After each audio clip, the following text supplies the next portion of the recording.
ರಘು ನ್ಯೂಸ್ಗೆ ಸ್ವಾಗತ. ನಿಮ್ಮ ಈ ವಿಶೇಷ ದಿನವು ತುಂಬಾ ಸಂತೋಷ, ನಗು ಮತ್ತು ಹೊಸ ಭರವಸೆಗಳಿಂದ ತುಂಬಿರಲಿ. ದೇವರು ನಿಮಗೆ ಉತ್ತಮ ಆರೋಗ್ಯ, ಯಶಸ್ಸು ಹಾಗೂ ಅಪಾರವಾದ ಸಂತೋಷವನ್ನು ಕರುಣಿಸಲಿ. ಮುಂಬರುವ ದಿನಗಳಲ್ಲಿ ನಿಮ್ಮ ಎಲ್ಲ ಕನಸುಗಳು ನನಸಾಗಲಿ ಮತ್ತು ಯಶಸ್ವಿಯಾಗಲಿ. ರಂಗು ರೇಖೆಗಳ ಸಂಭ್ರಮೋತ್ಸವ ವಿಮಲಾತಾಯಿ ಫೌಂಡೇಶನ್ ವತಿಯಿಂದ ಕುಮಾರಿ ಶೀತಲ್ ರಾ ಮಠಪತಿ ಇವರ ಹುಟ್ಟು ಹಬ್ಬದ ಪ್ರಯುಕ್ತವಾಗಿ ರಂಗೋಲಿ ಮತ್ತು ಮೆಹಂದಿ ಸ್ಪರ್ಧೆ 2026 ಕಾರ್ಯಕ್ರಮವನ್ನು ಹಮ್ಮಿಕೊಳ್ಳಲಾಗಿತ್ತು. ಈ ಕಾರ್ಯಕ್ರಮವು ಶ್ರೀ ಮಹಾದೇವ ಮಂದಿರದ BS ಕಲ್ಯಾಣಿ ಸಾಂಸ್ಕೃತಿಕ ಹಾಲ್ನಲ್ಲಿ ಆಯೋಜನೆ ಮಾಡಲಾಗಿತ್ತು. ಈ ಕಾರ್ಯಕ್ರಮದ ದಿವ್ಯ ಸಾನ್ನಿಧ್ಯ ಶ್ರೀಮನ್ ನಿರಂಜನ ಸ್ವರೂಪಿ ಪಂಚಮ ಡಾಕ್ಟರ್ ಶ್ರೀ ಶಿವಲಿಂಗೇಶ್ವರ ಮಹಾಸ್ವಾಮಿಗಳು, ಜಗದ್ಗುರು ಶ್ರೀ ದುರುಂಡೇಶ್ವರ ಸಿದ್ಧ ಸಂಸ್ಥಾನ ಮಠ ಸೊಸಿ ಶ್ರೀಗಳು ಸಾನ್ನಿಧ್ಯ ವಹಿಸಿ ಕುಮಾರಿ ಶೀತಲ್ ರಾ ಮಠಪತಿ ಇವರ ಹುಟ್ಟುಹಬ್ಬದ ಪ್ರಯುಕ್ತ ಅವರಿಗೆ ಶಾಲು ಹೊದಿಸಿ ಹೂ ಮಾಲೆ ಹಾಕಿ ಆಶೀರ್ವದಿಸಿದರು ಮತ್ತು ರಂಗೋಲಿ ಹಾಗೂ ಮೆಹಂದಿ ಸ್ಪರ್ಧೆಯಲ್ಲಿ ನಂಬರ್ ಬಂದ ಸ್ಪರ್ಧಾಳುಗಳಿಗೆ ಬಹುಮಾನ ವಿತರಣೆ ಮಾಡಿ ಆಶೀರ್ವಚನ ನೀಡಿದರು. ಈ ಕಾರ್ಯಕ್ರಮ ಎಲ್ಲವೂ ಅತಿ ವಿಜೃಂಭಣೆಯಿಂದ ಜರುಗಿತು.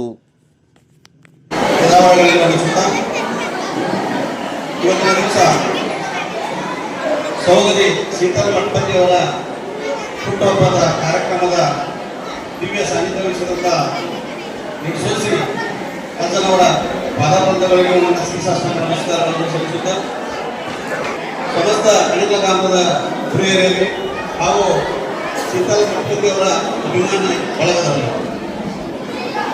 ಇವತ್ತಿನ ಕಾರ್ಯಕ್ರಮ ಬಹಳ ವಿಶೇಷವಾದಂಥ ಕಾರ್ಯಕ್ರಮ. ಬಹಳಷ್ಟು ಜನರು ಹುಟ್ಟುಹಬ್ಬಗಳನ್ನ ಬೇರೆ ಬೇರೆ ರೀತಿಗಳಲ್ಲಿ ಆಚರಣೆ ಮಾಡ್ತಾರೆ. ಆದ್ರೆ ಸಹೋದರಿ ಶೀತಲ್ ಮಠಪತಿ ಅವರು ಮೆಹಂದಿ ಕಾರ್ಯಕ್ರಮ ಹೆಣ್ಣು ಮಕ್ಕಳಿಗೆ ಮೆಹಂದಿ ಕಾರ್ಯಕ್ರಮವನ್ನು ಹಮ್ಮಿಕೊಳ್ಳುವುದರ ಜೊತೆಗೆ ಹಾಗೂ ರಂಗೋಲಿ ಸ್ಪರ್ಧೆಯನ್ನು ಹಮ್ಮಿಕೊಳ್ಳುವುದರ ಜೊತೆಗೆ ಹೆಣ್ಣು ಮಕ್ಕಳು ಇರ್ತಕ್ಕಂಥ ಆ ಕಲೆಯನ್ನು ಹೊರತರುವ ನಿಟ್ಟಿನಲ್ಲಿ ಬಹಳಷ್ಟು ಪ್ರಯತ್ನ ಮಾಡಿದ್ದಾರೆ. ಸಹೋದರಿಯವರ ಒಂದು ವಿಶೇಷ ಗುಣ ಏನಪ್ಪ ಅಂತಂದ್ರೆ, ಈ ಮಕ್ಕಳಲ್ಲಿ ಯಾವ ಕ್ರೀಡಾ ಮನೋಭಾವಗಳನ್ನು ಕೊಡಬೇಕು, ಅವ್ರ ಕ್ರೀಡೆಯಲ್ಲಿ ಮುಂದೆ ಬರಬೇಕು ಅನ್ನೋ ಉದ್ದೇಶ ಇಟ್ಕೊಂಡ ಬಹಳಷ್ಟು ಕಡೆ ಕ್ರಿಕೆಟ್ ಟೂರ್ನಮೆಂಟ್ ಆಗಿರ್ಬೋದು, ವಾಲಿಬಾಲ್ ಟೂರ್ನಮೆಂಟ್ಗಳಾಗಿರ್ಬೋದು, ಆ ಎಲ್ಲ ಕಾರ್ಯಕ್ರಮಗಳಿಗೆ ಪ್ರೈಸ್ಗಳನ್ನು ಕೊಡೋದ್ರ ಮುಖಾಂತರ ಹಳ್ಳಿಗಳಲ್ಲಿ ಸಹಿತ ಕ್ರೀಡಾ ಮನೋಭಾವ ಬೆಳೆಸಿದಲ್ಲಿ ಬಹಳಷ್ಟು ಸಾಮಾಜಿಕ ಕೆಲಸಗಳನ್ನು ಮಾಡ್ತಾ ಇದ್ದಾರೆ. ಜೊತೆಗೇನೆ ಅವ್ರದೊಂದು ವಿಶೇಷ ಗುಣ ಏನಪ್ಪಾ ಅಂತಂದ್ರೆ, ಜನರನ್ನ ಬೇಗ ಹಚ್ಕೊಂಡ್ಬಿಡ್ತಾರೆ. ಅಂದ್ರೆ ಅವ್ರು ಮಾಡೋ ಕೆಲಸಗಳ ಮುಖಾಂತರ, ಅವ್ರ ಜನರಿಗೆ ಸ್ಪಂದನೆ ಮಾಡೋ ಮುಖಾಂತರ. ಒಂದು ಉದಾಹರಣೆ ಹೇಳ್ಬೇಕಂದ್ರೆ, ಅವರು ರಾಜ್ಯ ಯುವ ಕಾಂಗ್ರೆಸ್ ಪ್ರಧಾನ ಕಾರ್ಯದರ್ಶಿ ಹುದ್ದೆಗೆ ಇಲೆಕ್ಷನ್ ಇದ್ದಾಗ ಎಲ್ಲರೂ ವಿಚಾರ ಮಾಡಿದ್ರು, ಯಾರೋ ಅವ್ರ ಜೊತೆ ಇಲ್ಲ, ಇವ್ರು ಹೆಂಗೆ ಆರಿಸಿ ಕೊಡ್ತಾರಪ್ಪ, ಇವ್ರು ಹೆಂಗೆ ರೇಟ್ ಹಾಕ್ತಾರಪ್ಪ ಅಂತ ಎಲ್ಲರೂ ವಿಚಾರ ಮಾಡಿದ್ರು. ಆದ್ರೆ ರಿಸಲ್ಟ್ ಬಂದಾಗ ಶೀತಲ್ ಮಠಪತಿ ಅವರು ಹೈಯೆಸ್ಟ್ ಹುಟ್ಟು ಆಯ್ಕೆ ಆದ. ಅದು ಕಾರಣ ಏನಪ್ಪ ಅಂತಂದ್ರೆ, ಯಾರಲ್ಲಿ ಪ್ರತಿಭೆ ಇರ್ತೈತಿ, ಯಾರಲ್ಲಿ ಜನರನ್ನ ಹಚ್ಕೋತಾರೋ, ಯಾರು ಸಮಾಜ ಸೇವೆ ಮಾಡ್ತಾರೋ, ಯಾರು ಜನರ ಜೊತೆ ಇರ್ತಾರಲ್ಲ ಅಂಥವ್ರ ಜೊತೆ ಜನ ಇರ್ತೈತೆ ಅನ್ನೋದಕ್ಕೆ ಶೀತಲ್ ಮಠಪತಿ ಅವರು ಉದಾಹರಣೆ. ಅವರು ಬಹಳಷ್ಟು ಗಂಡು ಮಕ್ಕಳು ಆಗುವಂಥ ಕೆಲಸಗಳು ಸಹಿತ ಅವರ ಆಫೀಸ್ಗಳು ಹೋಗೋದಾಗಿರ್ಬೋದು, ಕೆಲಸಗಳು ಮಾಡೋದಾಗಿರ್ಬೋದು, ಬಹಳ ಗಂಡು ಮಕ್ಕಳಿಗಿಂತ ಹೆಚ್ಚಿನ ರೀತಿಯಲ್ಲಿ ಅವರ ಕೆಲಸ ಮಾಡ್ತಾರೆ ಅಂತ ಭಾವನೆ ಐತಿ. ಅವರ ಏನು ಸೋಷಿಯಲ್ ಮೀಡಿಯಾಗ ಅದಲ್ಲ ಅಂಥವ್ರ ರಾಜಕಾರಣದೊಳಗೆ ಮುಂದೆ ಬರಬೇಕು, ಇವ್ರಿಗೆ ಅವಕಾಶಗಳು ಸಿಗಬೇಕು. ಇವ್ರ ಅವಕಾಶಗಳು ಸಿಕ್ಕಾಗ ಜನರಿಗೆ ಸರ್ಕಾರದ ಸವಲತ್ತುಗಳು ಸಿಗುವುದರ ನಿಟ್ಟಿನಲ್ಲಿಯೂ ಜನರಿಗೆ ಅನುಕೂಲ ಆಗುವಂಥ ಕಾರ್ಯಕ್ರಮಗಳನ್ನು ಮಾಡೋಕ್ಕಿಂತ ಸಹೋದರಿಯರು ರಾಜಕಾರಣದಲ್ಲಿ ಮುಂದೆ ಬರಬೇಕು. ನಾವೆಲ್ಲರೂ ಹೆಲ್ಪ್ ಮಾಡುವ ಮುಖಾಂತರ ರಾಜಕಾರಣದಲ್ಲಿ ಆಗಿರ್ಬೋದು, ಸೋಷಿಯಲ್ ಮೀಡಿಯಾದಲ್ಲಿ ಆಗಿರ್ಬೋದು, ನಾವೆಲ್ಲರೂ ಹೆಲ್ಪ್ ಮಾಡಬೇಕು. ಅಂದಾಗ ಮಾತ್ರ ನಾವೆಲ್ಲರೂ ಮುಂದೆ ಬರ್ತಾರೆ. ನಾವು ಅವ್ರನ್ನ ಭಾಳ ಹತ್ತಿರದ ಪರಿಚಯ ನಮಗೆ ಭಾಳ ಒಂದು ವರ್ಷದ ಪರಿಚಯ ಅವ್ರಿಗೆ ನಮ್ಗೆ. ಆದ್ರೆ ನಾವು ಮಾಡ್ತಕ್ಕಂಥ ಪ್ರತಿಯೊಂದು ಕಾರ್ಯಕ್ರಮದಾಗ ವಿಶೇಷತೆ ಇರ್ತದೆ. ಏನಾದ್ರು ಕಾರ್ಯಕ್ರಮ ಮಾಡ್ತಾರಪ್ಪ ಅಂತಂದ್ರೆ ವಿಶೇಷತೆ ಇರ್ತದೆ. ಅದಕ್ಕೆ ಅವರ ಸಮಾಜ ಸೇವೆ ಹೀಗೆ ಮುಂದುವರಿಲಿ. ಜೊತೆಗೇನೆ ಅವರ ಪ್ರತಿಯೊಂದು ಕೆಲಸ ಕಾರ್ಯಗಳಲ್ಲಿ ಸಾನ್ನಿಧ್ಯ ವಹಿಸಿದಂಥ ಅಜ್ಜನವರ ಆಶೀರ್ವಾದ ಅವರ ಮೇಲಿರಲಿ. ಅವರಿಗೆ ಇನ್ನೊಂದು ನಾವು ಹುಟ್ಟುಹಬ್ಬದ ಶುಭಾಶಯಗಳನ್ನು ಕೋರುತ್ತಾ, ನಾವೆಲ್ಲರೂ ಹೆಲ್ಪ್ ಮಾಡುವ ಮುಖಾಂತರ ರಾಜಕಾರಣದಲ್ಲಿ ಆಗಿರ್ಬೋದು, ಸೋಷಿಯಲ್ ಮೀಡಿಯಾದಲ್ಲಿ ಆಗಿರ್ಬೋದು, ನಾವೆಲ್ಲರೂ ಹೆಲ್ಪ್ ಮಾಡಬೇಕು. ಅಂದಾಗ ಮಾತ್ರ ನಾವೆಲ್ಲರೂ ಮುಂದೆ ಬರ್ತಾರೆ. ನಾವು ಅವ್ರನ್ನ ಭಾಳ ಹತ್ತಿರದ ಪರಿಚಯ ನಮಗೆ ಭಾಳ ಒಂದು ವರ್ಷದ ಪರಿಚಯ ಅವ್ರಿಗೆ ನಮ್ಗೆ.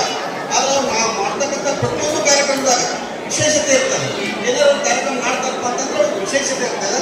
ಅದಕ್ಕೆ ಅವರ ಸಮಾಜ ಸೇವೆ ಹೀಗೆ ಮುಂದುವರಿಲಿ, ಜೊತೆಗೇನೆ ಅವರ ಪ್ರತಿಯೊಂದು ಕೆಲಸ ಕಾರ್ಯಗಳಲ್ಲಿ ಸಾಹಿತ್ಯ ವಹಿಸಿದಂಥ ಅಜ್ಜನವರ ಆಶೀರ್ವಾದ ಅವರ ಮೇಲಿರಲಿ. ಅವರಿಗೆ ಇನ್ನೊಂದು ನಾವು ಹುಟ್ಟುಹಬ್ಬದ ಶುಭಾಶಯಗಳನ್ನು ಕೋರುತ್ತಾ ನನ್ನೊಂದು ಜಾಸ್ತಿ ಮಾತಾಡೋಕೆ ಹೋಗೋದಿಲ್ಲ. ಫಸ್ಟ್ ಅಪ್ಪಾಜಿ ನಮಸ್ಕಾರ. ಅಪ್ಪಾಜಿ ಒಂದು ಮಾತಿಗೆ ನಾವು ಹೋಗಿ ಅಪ್ಪಾಜಿ ನನ್ನ ಬರ್ಡೇ ಐತಿ, ಈ ಥರ ಫಂಕ್ಷನ್ ಮಾಡತ್ತೀವಿ, ನೀವು ಬರಲೇಬೇಕಂತ ಬಂದಿದ್ದಕ್ಕೆ ತುಂಬ ಧನ್ಯವಾದಗಳು ತಿಳಿಸಕ್ಕೆ ಇಷ್ಟಪಡ್ತೀನಿ. ಆಮೇಲೆ ಈ ಸಭೆಗೆ ಆಗಮಿಸಿದ ಎಲ್ಲ ನಮ್ಮ ಮುಖಂಡರಿಗೂ ನನ್ನ ಸ್ವಾಗತ ಕೋರಿಸ್ತೀನಿ. ನಾನು ಹೇಳೋದು ಇಷ್ಟ ಏನಂದ್ರೆ, ಹೆಣ್ಮಕ್ಳು ಬರೀ ಅಡ್ಗಿ ತನ ಆಮೇಲೆ ಮನಿ ಜವಾಬ್ದಾರಿ ಹೊತ್ಕೊಳ್ಳೋ ತನ ಅಷ್ಟ ಸೀಮಿತ ಅಲ್ಲ. ನಾನು ಒಂದು ಬಡವ ಫ್ಯಾಮಿಲಿಯಿಂದ ಬಂದೇನಿ. ಕಷ್ಟ ಏನೋ ನನಗೂ ಗೊತ್ತದ. ನಮ್ಮ ಮನ್ಯಾಗ ಕಷ್ಟಪಟ್ಟು ಬೆಳೆಸ್ಯಾರ ನನಗ. ಆ ಕಷ್ಟದಿಂದ ನಾ ಬಂದೇನಿ. ಕಷ್ಟ ಎಲ್ಲರಿಗೂ ಇದ್ದೇ ಇರ್ತೈತಿ. ಬಟ್ ಅದನ್ನ ಮೀರೋ ಶಕ್ತಿ, ಆಮೇಲೆ ಅದು ಕಷ್ಟ ನಿಗ್ಸೋ ಶಕ್ತಿ ದೇವ್ರು ಬರೀ ಹೆಣ್ಣಿಗೆ ಮಾತ್ರ ಕೊಟ್ಟಿರ್ತಾರ. ನಾ ಹೇಳೋ ತಪ್ಪಾದ್ರೆ ನೀವು ಏನಾದ್ರು ಹೇಳ್ಬೋದು. ಇದು ನಾ ಹೇಳಕ್ ಏನ್ ಇಷ್ಟಪಡ್ತೀನಿ ಅಂದ್ರೆ, ನಾವು ಬರೀ ಅಡಿಗೆ ಮನೆ ಆಯ್ತು, ಮನಿ ಸಂಸಾರ ಆಯ್ತು, ಪ್ರಾಬ್ಲಮ್ಸ್ ಆಯ್ತು, ಅದಕ್ಕೆ ಮಾತ್ರ ಸೀಮಿತ ಇರಬಾರ್ದು. ಅದನ್ನು ಮೀರಿನೂ ನಮ್ಮದೇ ಆದ ನಮ್ಮೊಳಗಿನ ಒಂದು ಕಲೆ ಅನ್ನೋದು ಇರ್ತದ. ಅದು ಯಾವುದೇ ಕ್ಷೇತ್ರಗಳಾಗಲಿ, ಯಾವುದೇ ಎದ್ರೊಳಗೂ ಆಗ್ಬೋದು. ಕುಕಿಂಗ್ ಒಳಗಾಗ್ಬೋದು, ರಂಗೋಲಿ ಒಳಗಾಗ್ಬೋದು, ಸ್ಪೋರ್ಟ್ಸ್ ಒಳಗಾಗ್ಬೋದು, ಡ್ರಾಯಿಂಗ್ ಒಳಗಾಗ್ಬೋದು, ಪಿಕ್ಚರ್ ಆಯ್ತು, ಭಾಳ ಸಾಧನೆ ಮಾಡಕ್ಕೂ ಭಾಳ ಇದಾವೆ. ಸೊ ಅದನ್ನು ನೀವು ಮತ್ತೆ ನೀವು ಬರೀ ನಿಮ್ಮ ಸೀಮಿತ ಎಲ್ಲಿ ಇಟ್ಕೊಂಡಿರಂತ ಅಡಿಗೆ ಮನೆ ಮಠ ಅಷ್ಟೇ ಇಟ್ಕೊಂಡಿರಿ. ಅದಕ್ಕೆ ಅದನ್ನ ಮರೆತು ನಿಮಗೋಸ್ಕರ ನೀವು ಒಂದು ಸ್ವಲ್ಪ ಟೈಮ್ ತೆಗೀರಿ. ಆಮೇಲೆ ನೀವು ಏನದ ಅನ್ನೋದು ನೀವು ಗೊತ್ತಿಸ್ಕೋರಿ. ಅದನ್ನ ಹೇಳಕ್ ಇಷ್ಟಪಡ್ತೀನಿ. ನಾನು ಫಸ್ಟ್ ನನ್ನ ಮನೆ, ನನ್ನ ಪ್ರಾಬ್ಲಮ್, ನನ್ನ ಬಿಸ್ನೆಸ್, ನನ್ನ ಜೀವನ ಇಷ್ಟ ಇದ್ದೆ. ಆಮೇಲೆ ಒಂದಿನ ಯೋಚನೆ ಆಯ್ತು ನನಗೆ, ಅಲ್ಲ ಇಷ್ಟು ಪ್ರಾಬ್ಲಮ್ಸ್ ಅದಾವ, ಎಷ್ಟು ಜನ, ನಾನು ಪ್ರಾಬ್ಲಮ್ಸ್ ಇಂದ ಮ್ಯಾಲೆ ಬಂದೀನಿ. ನಮ್ಮ ಮನೆಯಿಂದಲೂ ಪ್ರಾಬ್ಲಮ್ಸ್ ಅಂದ್ರೆ ಜೀವನ ಇದ್ದಿಲ್ಲ ಅಂದ್ರೆ ಡೈಲಿ ಅದ್ರಲ್ಲೇ ಪ್ರಾಬ್ಲಮ್ಸ್ ಇರೋದನ್ನ. ಆ ದೇವ್ರ ಪ್ರಾಬ್ಲಮ್ಸ್ ಅಡ್ರೆಸ್ ಎಲ್ಲರೂ ನಮ್ಮ ಮನೆಗೆನ ಕೊಟ್ಟಾರ. ಬಟ್ ಖುಷಿ ನಾವು ಹುಡುಕಾಡ್ಕೊಂಡು ಹೋಗ್ಬೇಕು. ಹೌದಿಲ್ಲ? ಖುಷಿ ಅನ್ನೋದ ಮರ್ತ್ಬಿಟ್ಟೇವಿ. ಬರೀ ಜೀವನ ಕಷ್ಟದಾಗ ಹೊಂಟಿರ್ತಕ್ಕಪ್ಪ ಅಂತ ಹೇಳ್ತೇವೆ ಹೊರತು ನಾವು ಇವತ್ತು ಖುಷಿಯಾಗಿದ್ದೇವೆ ಅಂತ ಯಾರೂ ಕಣ್ ತೆಗೆಯಲ್ಲ. ತೆಗಿತಾರೆ ಅದಕ್ಕೆ ಬೆಳಗ್ಗೆ ಇಲ್ಲ. ಸೊ ಅದೇ ರೀತಿಯಾಗಿ ಕಷ್ಟ ಅನ್ನೋದು ಹೆಂಗಿರ್ತದಲ್ಲ ಹಂಗ ಸುಖ ಇರ್ತದಲ್ಲ. ವೇದಿಕೆಗೆ ಆಶೀರ್ವಾದ ಎಲ್ಲರಿಗೂ ಹಾಗೂ ಕನ್ನಡದ ಸಮಸ್ತ ಗ್ರಾಮಸ್ಥರು, ಈ ವೇದಿಕೆಗೆ ಆಶೀರ್ವಾದ ಸಹೋದರ ಸಹೋದರಿಗಳು, ಬೇರೆ ಆಗೋದ್ರಿಂದ ನಾವೇನು ಮಾತಾಡಕ್ಕೆ ಹೋಗೋದಿಲ್ಲ. ಇವರ ಮುಂದಿನ ಹೆಜ್ಜೆ ಒಳ್ಳೆಯದಾಗಂತ ಭಾವನೆಯಲ್ಲ ಆಗಿಸುತ್ತಾ ಅವರ ಭವಿಷ್ಯ ಆರೋಗ್ಯ, ಅವರ ಮುಂದಿನ ಹೆಜ್ಜೆಗೆ ಗುರುಗಳ ಮಾರ್ಗದರ್ಶನ ಇದೆ. ಮುಂದೊಮ್ಮೆ ಒಳ್ಳೆಯ ಮಾರ್ಗದರ್ಶನ ಬೆಳೆಯಲಿ ಅಂತ ನಾವು ಕೂಡ ವೇದಿಕೆಗೆ ಅವರನ್ನ ಆಗಿಸುತ್ತಾ ಹೇಳಿದ್ರೆ ಬಹಳಷ್ಟು ಜನ ಹೆಣ್ಮಕ್ಳು ದೇಶಕ್ಕಾಗಿ ಸಮಾಜಕ್ಕಾಗಿ ದುಡಿದಂಥವರನ್ನ ನೋಡುತ್ತೇವೆ. ಆ ಇತಿಹಾಸವನ್ನು ನಾವು ನೋಡಿದ್ರೆ ಆಗಿನ ಕಾಲದಲ್ಲಿ ಹೆಣ್ಮಕ್ಳು, ಈಗಿನ ಕಾಲದಲ್ಲಿ ಎಲ್ಲ ಅನುಕೂಲತೆಗಳಿದ್ದಾವೆ. ಈ ಅನುಕೂಲತೆಗಳು ಇಲ್ಲಾರದ ಕಾಲದಲ್ಲಿಯೂ ಸಹಿತ ದೇಶ, ಸಮಾಜ, ಮನೆಯನ್ನ ಬಹಳಷ್ಟು ಎತ್ತರ ಮಟ್ಟಕ್ಕೆ ಹೋಗಿದಂತ ಹೆಣ್ಮಕ್ಳನ್ನ ನೋಡ್ತೇವೆ. ಸ್ವಲ್ಪ ನಾವು ಸ್ವಾತಂತ್ರ್ಯದ ಕಡೆಗೆ ಹೋದ್ವಿ, ಸ್ವಾತಂತ್ರ್ಯದ ಪೂರ್ವದಲ್ಲಿ ನಾವು ಹೋದ್ವಿ ಅಂತ ಹೇಳಿದ್ರೆ ಅಲ್ಲಿ ಕಾಣ್ತಕ್ಕಂಥವ್ರು ಯಾರು ಅಂದ್ರೆ ಬಹಳಷ್ಟು ಜನ ಸರೋಜಿನಿ ನಾಯ್ಡು ಅವರೆಲ್ಲ ಕಾಣ್ತಾರೆ. ಅವ್ರ ಜೊತೆಗೆ ಕಾಣೋರು ಇನ್ನೊಬ್ಬ ಹೆಣ್ಮಗಳು ಅಂದ್ರೆ ಕಾಮ ಅಂತ ಒಬ್ಬ ಹೆಣ್ಮಗಳು ಕಾಣ್ತಾಳೆ. ಆ ಭಾರತದ ಇತಿಹಾಸದಲ್ಲಿ ನಿಮಗೆಲ್ಲ ಗೊತ್ತಿರ್ತಕ್ಕಂಥದ್ದು ಕಾಮ ಅನ್ನೋ ಒಬ್ಬ ಹೆಣ್ಮಗಳು. ಇಲ್ಲಿ ನಮ್ಮ ಭಾರತದಲ್ಲಿ ಹುಟ್ಟಿದಂತ ಹೆಣ್ಮಗಳು ಅವರ ತಂದೆ 1 ಲಕ್ಷ ರೂಪಾಯಿಯನ್ನ ಆಗಿನ ಕಾಲಕ್ಕೆ ಕೊಡ್ತಕ್ಕಂಥ ವ್ಯವಸ್ಥೆಯನ್ನ ಮಾಡ್ತಾರೆ. ಅದನ್ನ ತಗೊಂಡು ಲಗ್ನ ಆದ್ಮೇಲೆ ಗಂಡನಿಗೆ ಅವಳಿಗೆ ಹೊಂದೋದಿಲ್ಲ. ಭಾರತದ ಇತಿಹಾಸಕ್ಕಾಗಿ ಹೋರಾಡ್ತಾ ಇರ್ತಾಳೆ, ಸ್ವತಂತ್ರದ ಹೋರಾಟಕ್ಕೆ ಹೋರಾಡ್ತಾ ಇರ್ತಾಳೆ. ಗಂಡನಿಗೆ ಅವಳಿಗೆ ಹೊಂದೋದಿಲ್ಲ. ಆ ರೊಕ್ಕವನ್ನ ತಗೊಂಡು ಆಕೆ ಲಂಡನ್ಗೆ ಹೋಗ್ತಾಳೆ.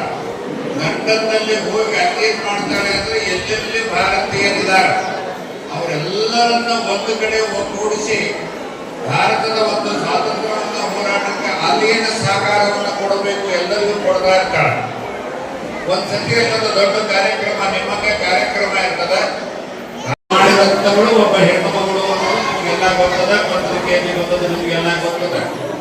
ಈ ರೀತಿಯಾಗಿ ಹೆಣ್ಣುಮಗಳು ಒಂದರಲ್ಲಿ ಅಲ್ಲ ಎಲ್ಲ ರಂಗದಲ್ಲಿ ಕೆಲಸ ಮಾಡ್ತಕ್ಕಂಥ ಹೆಣ್ಣುಗಳಿಗೆ ಹಾಗೆ ಶೀತಲ್ ತಾಯಿಯವರು ಸಹಿತ ಕರ್ನಾಟಕ ಕಾಂಗ್ರೆಸ್ ಸರ್ಕಾರದ ಕೆಲವೊಂದು ಹೆಣ್ಣು ಮಕ್ಕಳ ವಿಭಾಗದಲ್ಲಿ ಮುಖ್ಯ ಕಾರ್ಯದರ್ಶಿಯಾಗಿ ಕೆಲಸ ಮಾಡತಕ್ಕಂಥ ಒಂದು ವ್ಯವಸ್ಥೆ. ಸರ್ಕಾರವನ್ನ ನಮ್ಮ ದೇಶವನ್ನು ಹೆಂಗೆ ಹೆಣ್ಣು ಮಕ್ಕಳನ್ನ ಸಂಘಟನೆ ಮಾಡತಕ್ಕಂಥದ್ದು, ಆ ಕಾಂಗ್ರೆಸ್ ಸರ್ಕಾರಕ್ಕೆ ಏನೇನು ಬೇಕೆಲ್ಲ ಮಾರ್ಗದರ್ಶನವನ್ನು ಮಾಡಿ ಬಹಳ ದಿಟ್ಟವಾದ ಹೆಜ್ಜೆಯನ್ನು ಇಟ್ಟು ಕೆಲಸ ಮಾಡತಕ್ಕಂಥ ವ್ಯವಸ್ಥೆಯನ್ನು ನಾವು ಇವತ್ತು ನೋಡ್ತೇವೆ. ಇವತ್ತು ಬಹಳಷ್ಟು ನಮ್ಮ ಸರ್ಕಾರಗಳಲ್ಲಿ ಬಹಳಷ್ಟು ಹೆಣ್ಮಕ್ಳು ಮುಂದೆ ಒಂದು ಕೆಲಸ ಮಾಡತಕ್ಕಂಥ ವ್ಯವಸ್ಥೆಗಳನ್ನು ನೋಡ್ತೇವೆ. ನಿಮಗೆಲ್ಲ ಗೊತ್ತು, ಹೋಳಿ ಹುಣ್ಣಿಮೆ ಕುಮಾರಿ ಶೀತಲ್ ರಾಮ್ ಮಠಪತಿ ಇವರ ಹುಟ್ಟುಹಬ್ಬದ ಕಾರ್ಯಕ್ರಮಕ್ಕೆ ವೇದಿಕೆ ಮೇಲೆ ಉಪಸ್ಥಿತಿ ಶ್ರೀ ಸುರೇಶ್ ತಳವಾರ್ ಉದ್ಯಮಿ ಹಾಗೂ ವಾಯು ಮಾಲಿನ್ಯ ನಿಯಂತ್ರಣ ಮಂಡಳಿಯ ಮಾಜಿ ನಿರ್ದೇಶಕರು ಹಾಗೂ ಕಾಳು ಸಿಂಗ್ ಚೌಹಾಣ್ ಕಾಂಗ್ರೆಸ್ ಮುಖಂಡರು ಹುಬ್ಬಳ್ಳಿ, ಶ್ರುತಿ ಉಮೇಶ್ ಮಾಳಿ ಕಾಂಗ್ರೆಸ್ ಮುಖಂಡರು, ಅಸೋತೋಷ್ ಕನ್ಸ್ಟ್ರಕ್ಷನ್ ಮತ್ತಿವಡೆ ಕಾಂಗ್ರೆಸ್ ಮುಖಂಡರಾದ ವಿಜಯ್ ಶಹಾ, ಭೀಮಾ ದೇವರೆ ಉರ್ಫ್ ಖಾಡೆ, ಸಂತೋಷ್ ಹಸುರೆ, ಸುಭಾಷ್ ಕಾಸಾರ್ಕರ್, ಸುನಿಲ್ ಪರ್ವತರಾವ್, ನಂದು ಮುಡ್ಸಿ, ಚಿದಾನಂದ್ ಕರ್ದನವರ್, ನಾಗೇಶ್ ಕುಳೋಳಿ, ರೋಹನ್ ನೆಸ್ರಿ, ಮಹಾದೇವ್ ಕ್ಷೀರ್ಸಾಗರ್, ಅಶೋಕ್ ಮಸ್ತಿ, ಸುರೇಶ್ ಚಿಂಚೇವಾಡಿ, ನಜೀರ್ ಮಸ್ತೋಳಿ, ಸೋಮಶೇಖರ್ ಹಿರೇಮಠ್, ಮಹೇಶ್ ಮಗ್ದೂಮ್, ಪವನ್ ಶಿರಗಾವೆ, ಅಮೂಲ್ ಗುಡೆ ಹಾಗೂ ಗ್ರಾಮಸ್ಥರು, ಗುರು ಹಿರಿಯರು, ಮಹಿಳೆಯರು, ಅಭಿಮಾನಿ ಬಳಗದವರು ಈ ಕಾರ್ಯಕ್ರಮದಲ್ಲಿ ಉಪಸ್ಥಿತರಿದ್ದರು ಹಾಗೂ ಕುಮಾರಿ ಶೀತಲ್ ರಾಮ್ ಮಠಪತಿ ಇವರಿಗೆ ಹುಟ್ಟುಹಬ್ಬದ ಶುಭಾಶಯಗಳನ್ನು ಕೋರಿದರು. ಸಹಸ್ರ ಸಂಖ್ಯೆಯಲ್ಲಿ ಅಭಿಮಾನಿಗಳು ಪಾಲ್ಗೊಂಡಿದ್ದರು. ಎಲ್ಲರಿಗೆ ಸ್ನೇಹ ಭೋಜನದ ವ್ಯವಸ್ಥೆ ಮಾಡಲಾಗಿತ್ತು. ಮತ್ತೊಮ್ಮೆ ಮಗದೊಮ್ಮೆ ಕುಮಾರಿ ಶೀತಲ್ ರಾಮ್ ಮಠಪತಿ ಇವರಿಗೆ ಹುಟ್ಟುಹಬ್ಬದ ಹಾರ್ದಿಕ ಶುಭಾಶಯಗಳು. ತೇಜ್ ಪ್ರಭು ನ್ಯೂಸ್, ಕನಗಲ.